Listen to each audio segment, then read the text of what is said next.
উঠো। তিতলি ফারাজের দিকে তাকিয়ে থেকেই হেলমেটটা মাথায় লাগাল। জীবনে প্রথমবার সে বাইকে করে ফারাজের সাথে ঘুরতে যাচ্ছে। যদিও পূর্বে সে ফারাজের সাথে বাইকে করে কলেজেও গিয়েছে, তবে আজকের অনুভূতিটাই অন্যরকম।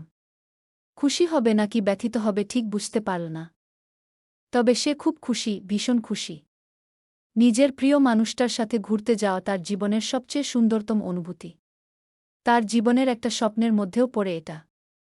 এই মুহূর্তে ফারাজকে ছাড়া কিছুই ভাবতে পারছে না। ফারাজ তখনও বাইকের স্টিয়ারিং এ দুহাত চেপে রেখে সামনের দিকে দৃষ্টি নিক্ষিপ্ত করে রেখেছে। ভুল করেও তিতলির দিকে তাকাচ্ছে না। তিতলি এতক্ষণ ভাবনার মধ্যে থাকায় সেটা খেয়াল করেনি।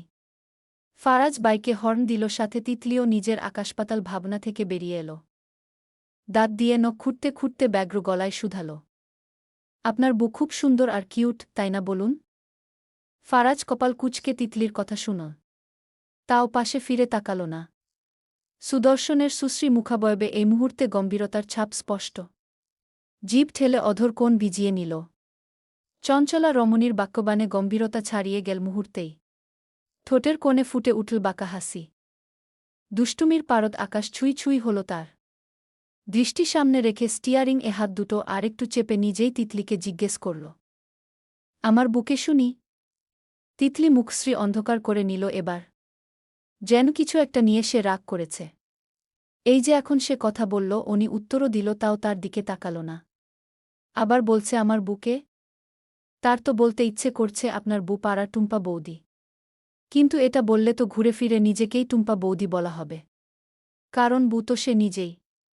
পরে দেখা যাবে আগামী দুদিন ফারাজ তাকে এই টুম্পা বৌদি বলতে বলতেই জ্বালিয়ে মারবে।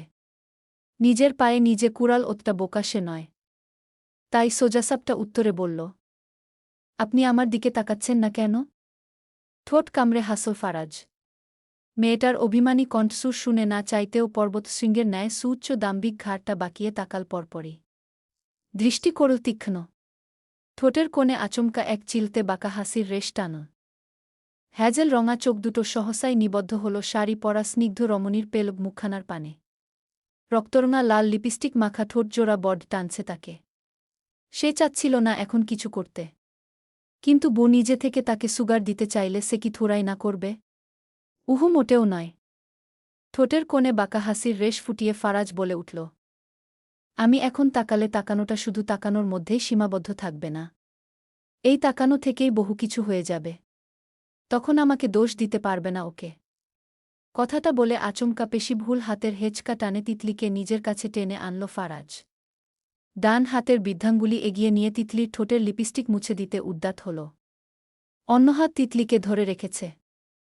নিজের লিপস্টিক মুছে দিবে বুঝতে পেরে হাতের তালুতে ঠোঁট ঘুরে নিয়ে তিতলি বলল, এখন আমরা রুমে না, তাই বহু কিছু হয়ে যাওয়ার প্রশ্নই উঠে না। ওইয়ে দেখুন নানাভাই আসছে এদিকে। ফারাজের আশেপাশে কোথাও মন নেই। তার যে বড্ড নেশা ধরে গেছে।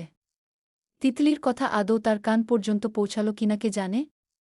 গভীর গলায় ভাব নিয়ে আওড়ায়, আই ডোন্ট কেয়ার। নানা ভাই এসব দেখলে মনে মনে ছিক ছিক করবে। I don't care. এত যে আই ডোন্ট কেয়ার কেয়ার করেন, আপনি আমার জন্য কি কি করতে পারবেন শুনি? করে দেখাবো। তুমি চাইলে এক্ষুনি করিয়ে দেখাতে পারি, এই মুহূর্তে এখানে বাইকে বসেই। আপনি আমাকে কিছু করে দেখাতে হবে না। ছাড়ুন। ফারাজ তিতলির কথার উত্তর দেওয়ার প্রয়োজনীয়তা না দেখিয়ে আরও ঘনিষ্ঠ হল এবার। মুখ এগিয়ে আনল তিতলির ঠোঁটের কাছে। ততক্ষণে হুঁশিয়ার সাহেব বাড়ির গেইট দিয়ে প্রবেশ করতে করতে বাইকের কাছে এসে থেমে গেলেন। বুড়ো মানুষ চোখে ভালোই দেখেন। ফারাজ আর তিতলিকে একে অপরের সাথে জড়িয়ে থাকতে দেখল। চুমু দিবে দিবে ভাব। হুঁশিয়ার সাহেব লাঠিতে ভর দিয়ে আওয়াজ করে গলা খাকারি দিলেন। ওদিকে কারো উপস্থিত টের পেতেই তিতলিকে একচটকায় দূরে সরিয়ে দেয় ফারাজ। টালমাটাল তিতলি নিজেকে সামলে নিয়ে লজ্জায় মুখ নামিয়ে নেয়।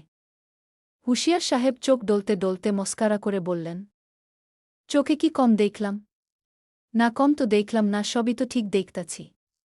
নাতি আর নাতবু ঘুরতে না যাইয়া এহনো? ফারাজ রয়েসের গম্ভীর মুখে বলল, এখনই যাচ্ছিলাম। ফারাজের কথায় হুঁশিয়ার সাহেব এগিয়ে সামনে আসলেন। আলতো হেসে তিতলির মাথায় হাত বুলিয়ে দিলেন। তিতলি লজ্জায় লাল নীল গোলাপি হয়ে যাচ্ছে। হুঁশিয়ার তিতলির মাথায় আদুরে এক হাত বুলাতে বুলাতে রসিকতা করে ফারাজকে উদ্দেশ্য করে বলে, থামি গেলি কেন নাতি? যেইটা শুরু করেছিলি শেষও কইরা নিতি। আজকাইলকের পোলাপাইনরা মুরব্বি মানে না, আর তুই তো হুঁশিয়ার সাহেবের নাতি, তোর নানাও তোর লাহন শুরু কইরা দে। ফারাজ কপাল কুঁচকে তাকায় হুঁশিয়ার সাহেবের দিকে। অসময়ে রসিকতা মোটেও পছন্দ হল না ফারাজের। তার সবেমাত্র জাগ্রত হওয়া ফিলিংটা দিয়ে বুকে কাবু করতে চেয়েছিল। অনেকটা সফলও হয়েছিল, কিন্তু হঠাৎ করে হুঁশিয়ার সাহেবের এন্ট্রিটা ফারাজের উঠতি রাগের কারণ হল। ফারাজ উত্তর করল না হুঁশিয়ার সাহেবের কথায়। বরং তিতলির লজ্জায় সিটিয়ে যাওয়া নত মুখখানার পানে তাকিয়ে থেকে হুঁশিয়ার সাহেবের উদ্দেশ্য গাছাড়া ভাব নিয়ে বলে উঠে, তুমি যেহেতু আমাদের দেখেছ তাই তোমার উচিত ছিল দূর থেকে দেখে আবার বাড়ির বাইরে চলে যাওয়া, এতে আমার কাজটাও শেষ হতো নানা ভাই। তোমার টাইমিং চেঞ্জ বড্ড খারাপ। আই জাস্ট হেড ইট। হুঁশিয়ার সাহেব থতমত খেয়ে কেসে উঠলেন নাতির কথা শুনে। হাতের বাজার ব্যাগটা নিয়ে আবার বাড়ির ভেতরে চলে গেলেন। নাতিকে চিনতে অসুবিধা হয়ে যাচ্ছে বয়স্ক লোকটার। কত মেয়ে দেখাইছেন তিনি, টাঙ্গাইল থেকে পর্যন্ত ঘটক পাঠিয়েছেন। তখন বিয়ে করেনি, এখন বউ পাগল হয়ে যাচ্ছে। হুঁশিয়ার সাহেব মনে মনে খুশি হলেন। তিতলি মুখ ভেঙচি কেটে তখন বাইকে উঠে বসল। খুব ভালো করেই জানে লোকটা মোটেও সুবিধার না। ভালো কথা বললেও শান্তি নেই, খারাপ কথা বললেও শান্তি নেই। আশ্চর্য। ফারাজ নিজেও বাইকে ঠিক করে বসে একবার ঘাড়টা সামান্য কাত করে পেছনে তাকাল, আবার সামনে তাকিয়ে গম্ভীর গলায় হুকুম ছুড়ল, শাড়ি ঠিক করে আমাকে ধরে বসো। তিতলি চুপচাপ কথা শুনে গেল। শাড়ির আঁচল বড় হওয়ায় একটু ঠিক করে খুঁচে নিল। ফারাজের কাঁধে এক হাত রাখল। মিনমিনে আওয়াজে বলল, ধরে বসেছি। তিতলির কথাটা বললেও ফারাজ বাইক স্টার্ট দিল না। স্টার্ট দিচ্ছে না কেন? তিতলিও চুপচাপ বসে রইল ওভাবেই। ফারাজ শরীরের থেকে তীব্র পারফিউমের সুবাস ভেসে আসছে নাকে। তিতলি নিঃশ্বাস আটকে রেখে তা অনুভব করছে। এক অদ্ভুত শিহরণ বয়ে চলেছে দেহে। আজকের অনুভূতি একটু বেশি প্রগা কি? তারা ঘুরতে যাবে? ইস, তিতলির ভাবনার মাঝেই পরপর ফারাজের গমগমে কণ্ঠ ভেসে এল, এভাবে না। তিতলি আশ্চর্য হল বোধ। আবার কোনোভাবে বসতে হবে তাকে? যবে থেকে বাইকে চড়ে তবে থেকেই তো সে এভাবেই বসে। এখন নতুন কোনো স্টাইল বের হয়েছে কি? প্রশ্নবোধক পিটপিট চোখে সামনে চেয়ে থাকার পর হতভম্ব গলায় আওড়ায়, তাহলে কোনোভাবে? নিরুদ্বেগ ভঙ্গিতে সময় নিয়ে জবাব দেয় Faraz, I can't feel you. Hold me tight around my tummy and sit. ফারাজের কথার জবাব না দিয়ে তিতলি তাই করল। দুহাত দিয়ে তৎক্ষণাৎ শক্ত করে জড়িয়ে ধরল ফারাজের শক্তপোক্ত পেটানো পেট। যেটুকু সামান্য দূরত্ব ছিল তা নিমিষেই মিশে একাকার হয়ে গেল। তারপর সরল গলায় বলল, এই যে দেখুন, একদম শক্ত করে ধরলাম। পেট জড়িয়ে দুই হাত দিয়ে ধরেছি। এখন কি ফিল হচ্ছে? ফারাজ চোখ ছোট করে তাকাল নিজের পেটে জড়িয়ে ধরে রাখা তিতলির ফর্সা তুলতুলে নরম দুহাতের পানে। হাত একটা নিচে একটা উপরে। ঠোঁট কামড়ে হেসে পাতলা অধর নেড়েচেড়ে ফারাজ বলল, এখন তো অন্য কিছুও ফিল হচ্ছে। হাতটা বেশি নিচে নেমে গেল না? তিতলি এবার হতভম্বতার চরম সীমানায় পৌঁছে গেল যেন। মনে মনে নিজেকে নিজে একশোটা গালি দিল, আস্তাগফিরুল্লাহ। তার হাতটা আরেকটু উপরে তুলে নিল সে। ভুল করে চলে গেছে। মনে মনে আওড়াচ্ছে, আপনার কথা শেষ হতে হতে আমার মনে হয় ঘুরতে যাওয়া হবে না। আমারই ভুল হয়েছে, ঝিলিক আপুদের সাথে চলে যাওয়াই উচিত ছিল। তবে মুখে বলল, আপনার মতো মানুষ আমি জীবনেও দেখিনি। আমাকে তুমি কতটুকুই বা চিনতে পেরেছ হুম? আমার আরও অনেক রূপ দেখা বাকি তোমার। এটুকুতেই এ অবস্থা হলে চলবে? ফারাজ কথাটুকু শেষ করে বাইক স্টার্ট দিল। তিতলি শক্ত করে ফারাজের পেট জড়িয়ে ধরে রাখে। বাইক চলার সাথে সাথে মুক্ত বাতাসে দুচোখ বন্ধ করে প্রশান্তির সমেত পড়ে রইল এভাবেই। দীর্ঘ ৩০ মিনিট অবশেষে স্বপ্নবিলাস পার্কে এসে পৌঁছাল তারা। টাঙ্গাইলে অনেকগুলো পার্কের মধ্যে স্বপ্নবিলাস পার্কও অন্যতম একটা স্থানের মধ্যেই পড়ে। বলা যায় পরিবার, বন্ধুবান্ধব, কাপলদের ঘোরার জন্য একটা জনপ্রিয় পার্ক। বিকেল টাইম হওয়ায় মানুষজনের আনাগোনা মাত্রাতিরিক্ত বেশি। এমন কোনে জায়গা নেই যে মানুষজনের চিহ্ন নেই। প্রতিটি কোনায় কোনায় মানুষজনে ভরপুর। আলভি অয়েনদের গাড়ি আরও ৩০ মিনিট আগেই চলে এসেছে। তারা ইতিমধ্যেই ঘোরাঘুরি শুরু করে দিয়েছে চারপাশে। নিধি, ঝিলিক, আয়েশা ওরা নিজেদের মতো সেলফি তুলতে ব্যস্ত। ফারাজ বাইক থামালো পার্কের একেবারে মেইন গেইটে। তিতলি মুগ্ধতার চোখে দেখে যাচ্ছে এখানকার সবকিছু। টাঙ্গাইলে তার নতুন আসা স্বপ্নবিলাস পার্কেও নতুন আসা, তবে ফেসবুকে প্রায় সময় স্বপ্নবিলাস পার্কের পিক দেখেছে। মূলত আজকে স্বপ্নবিলাস পার্কে ঘুরতে আসা হচ্ছে শুধু তার জন্য।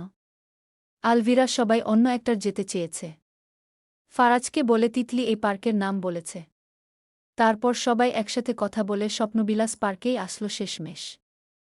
যদি সবাই অন্য পার্কে যেত তাহলে ফারাজ আর তিতলি এখানে আসত শুধু।